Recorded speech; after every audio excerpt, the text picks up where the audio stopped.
je parle de cas d'école parce que nous passons des effectifs actuels estimés à près de 25 000 agents.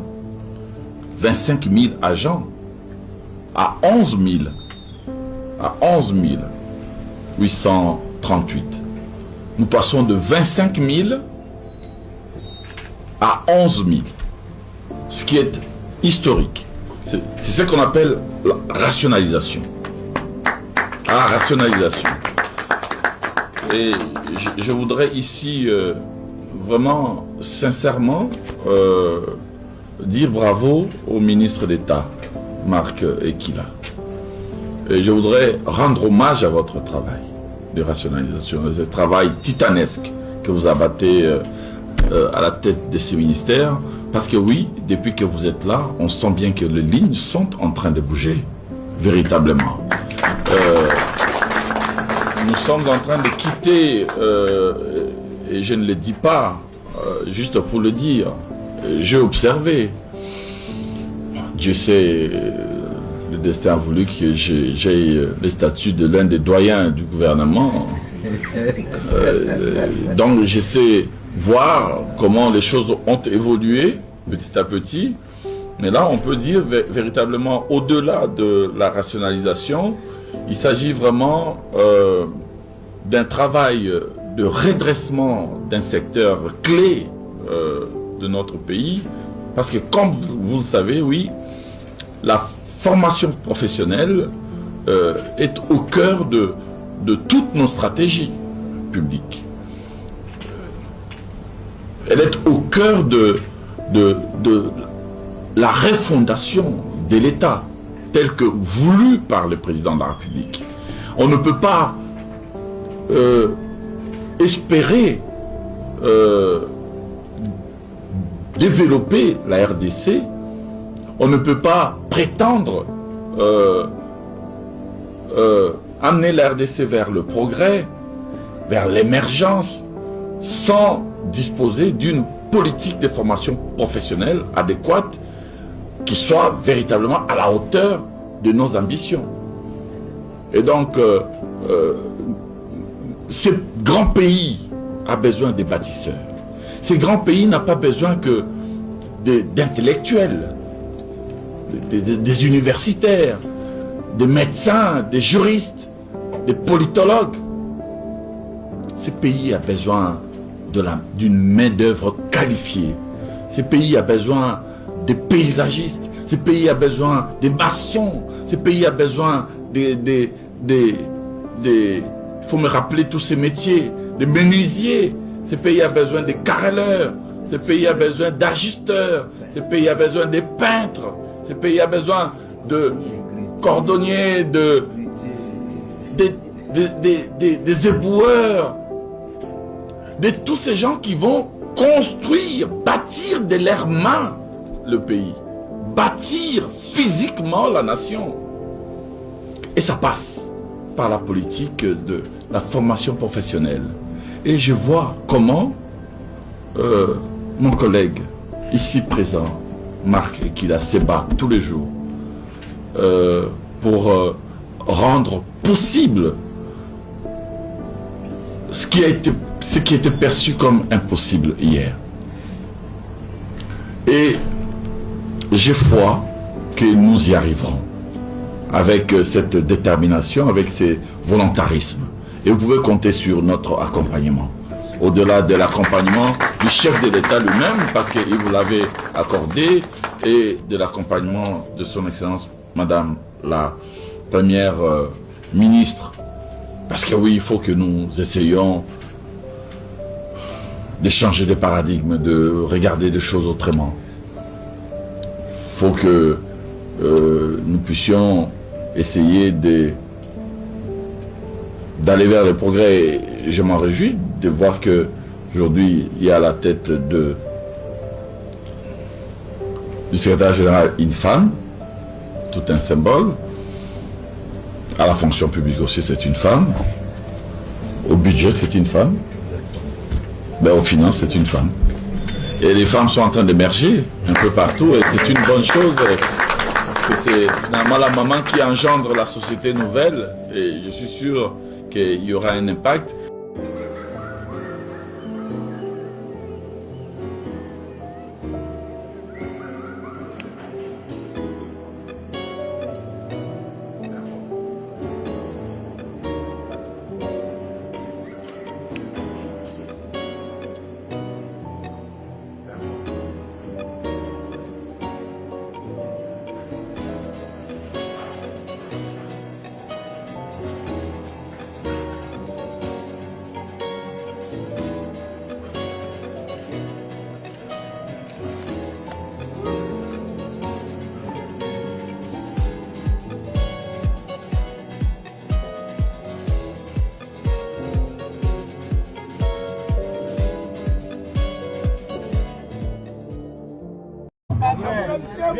Mandataire ya IDPS. Donc on dit que ça va mandataire ya IDPS. Bati kala converser ata un ronté et pambata. Puisque lui-même ne cotise pas pour les partis. Vous avez quand l'Union sacrée aura besoin de l'argent de l'IDPS, on me demande moi les gestionnaires de l'IDPS, naïf sabango que nyongweza combien pour tout de la bino na compte. Vous avez vous avez la madame. Et ça, Babiloko, moi je dis que Natala qui m'a camouana na lobby, est-ce qu'à perdre connaissance ou bien à un état normal? Écoute, s'il vous plaît, na lobby goye, Ngaï, naza du mauvais côté de l'histoire. De Kotoni Chiko, du mauvais côté de l'histoire. Vraiment, c'était bien réfléchi. Hein? Est-ce qu'il y a raison qui m'a l'âme? Non, pour vous préciser une chose. Moi, je ne regrette de rien. Ok? Bati kala converser ata un ronté et pambata. Puisque lui-même ne cotise pas pour les partis. Vous avez quand l'Union sacrée aura besoin de l'argent de l'IDPS, on me demande, moi, les gestionnaires de l'IDPS, naïf sabango que nyongweza combien pour tout de la bino na compte. Si vous pensez que, en prenant l'argent de l'injuste, pour lui donner raison et vendre le droit de celui qui a raison, vous allez mieux vivre, le karma existe. C'est pour ça que la plupart d'entre nous terminent la vie soit aveugle, soit paralysé. Et parfois, même si vous n'êtes pas aveugle ni paralysé, il y en a qui reçoivent ces conséquences dans leur famille. Vous êtes intelligent, vous êtes bien, beau, avec une femme intelligente, un mari intelligent, mais vous avez des enfants qui sont hébétés, qui sont idiots, toujours les derniers de la classe. Mais pourquoi? Parce que vous les nourrissez avec l'argent de l'arme des autres.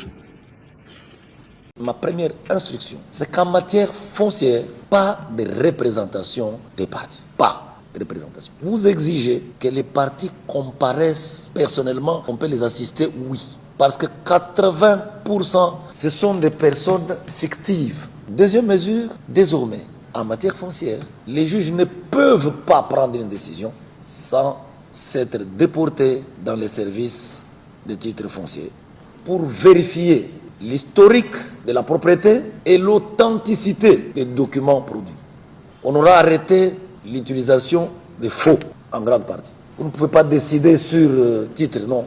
On arrête ça. Une juridiction ne peut pas se prononcer sans une descente sur terrain en présence des deux parties, en présence des conservateurs et des services de cadastre. C'est l'unique pays au monde où nous avons des policiers journaliers. Et Zalakate,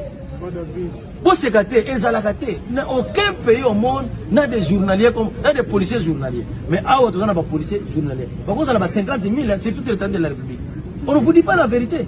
J'ai été dans la commission. 50 000 policiers journaliers. La police passe à la sécurité. Depuis 2020, Oso moni la police mo eza na jeep. Oso moni la police mo eza na moto. Siko ba kosala sécurité ndé. Ba kosala sécurité ndé. Mo niveau mbo ezaleli. Siko continuer ko so ba député ba aventurier. Député face à la sage, intelligent et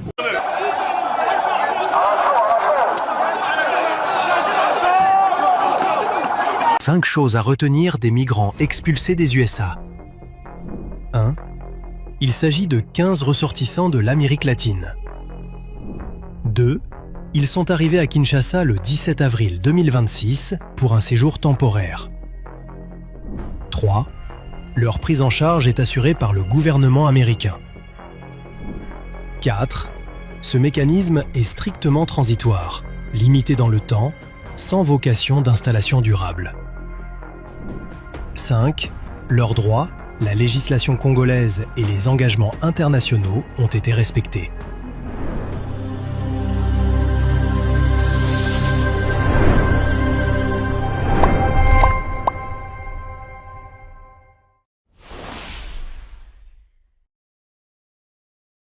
La plupart des personnes, quand nous parlons de la formation professionnelle, qu'est-ce qui vous vient tout de suite en tête? C'est d'abord quelqu'un qui n'a pas étudié, n'est-ce pas? C'est quelqu'un qui n'a pas pu aller au bout de ses études, ou carrément quelqu'un qui est moins brillant, ou quelqu'un qui est dans la délinquance. D'abord, c'est ça la lecture. Or, aujourd'hui, avec l'avènement, le développement technologique, l'évolution du monde, la formation professionnelle, c'est dans tous les domaines de la vie. Tous les domaines de la vie. Je dis bien tous les domaines. Donc, ce qui veut dire que nous avons la formation professionnelle à la fois manuelle, que vous connaissez, maçon, menuisier, électricien, que sais-je encore. Et puis, nous avons la partie de la formation professionnelle dite intellectuelle. Alors, nous avons voulu, à l'occasion de cette foire, principalement susciter l'intérêt et briser la glace. Faire voir aux gens que la formation professionnelle, ce n'est pas seulement ce qui est manuel, mais aussi il y a un côté intellectuel qui est méconnu, qui est connu mais méconnu. Connu parce que les gens voient, méconnu mais ne savent pas que c'est la formation professionnelle. Toyekola musala, tujifunze kazi, tulongai mudimu, betolonguka kisalo. Coma professionnel. Message du ministère de la formation professionnelle.